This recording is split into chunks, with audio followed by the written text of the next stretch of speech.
Hi guys, tayo mag pork steak. Ayan. Ito na naman po ang ulam namin, halos pare-pareho lang. Adobo manok, pork steak, parang adobo lang din naman po ito.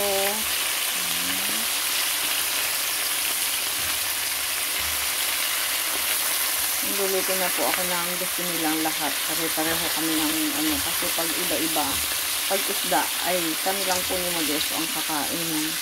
Kaya magluto na lang ako ng gusto nila para isa na lang. Ito yung gagawin kong pork steak. So ating piniprito muna. Binabad ko na po ito kanina sa kalamansi at toyo. Lagyan ko na siya ng paminta, ng mga pampalasa.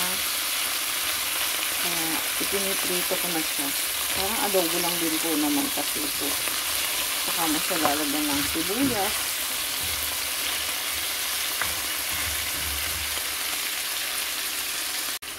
So ayan guys. Nilagay ko na yung mga toppings na sibuyas. Ayan, ganyan ako guys mag pork steak. Hilaw po yung sibuyas. Masarap kasi po yung ganyan, malamis-namis. Ayan, ganyan lang po kadali magluto ng pork steak. Very simple. Ito po ang aming hapunan. Maaga po ako nagluto kasi ang kinain lang nila ay pancake. Yan guys, luto na yan. Mabilis lang pong maluto yan kasi pinirito ko na. Mabilis lang. Tinanggal ko po yung mga taba dyan. At meron po akong paggagamitan ng mga taba. Ako'y magluluto ng pancit canton. Ito po ang aking lulutuin. Excellent. Wala po kasi itong aftertaste. Hindi po ako mahilig sa canton. Pero ito po ay gusto ko itong canton na to. Wala siyang aftertaste. Meron po kasing ibang canton na merong may lasa pagkatapos mong kainin. Nakakaumay. Yan po wala. Kaya ayan po ang aking binibigay. Nagulito po ako ng partner po nito. Itong aming ulam na ito yan. Mahirap mag-isip ng ulam, guys. Kayo ba guys may ulam na? Mahirap mag-isip ng ulam. Malulutuin.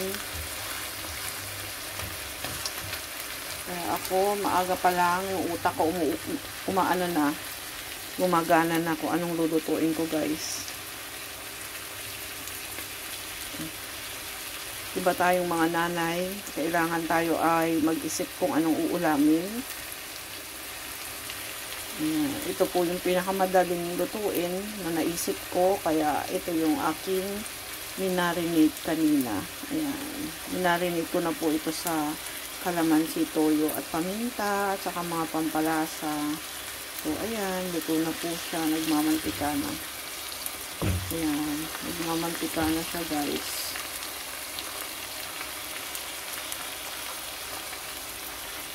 Thank you for watching. So, ayan, guys. Luto na. Nilagyan ko siya ng guys, ng oyster. Para kumulay. Kasi pangit po pag maputla ang inyong pork steak. Hindi siya masarap tingnan. Kailangan po ay dumidikit yung kulay.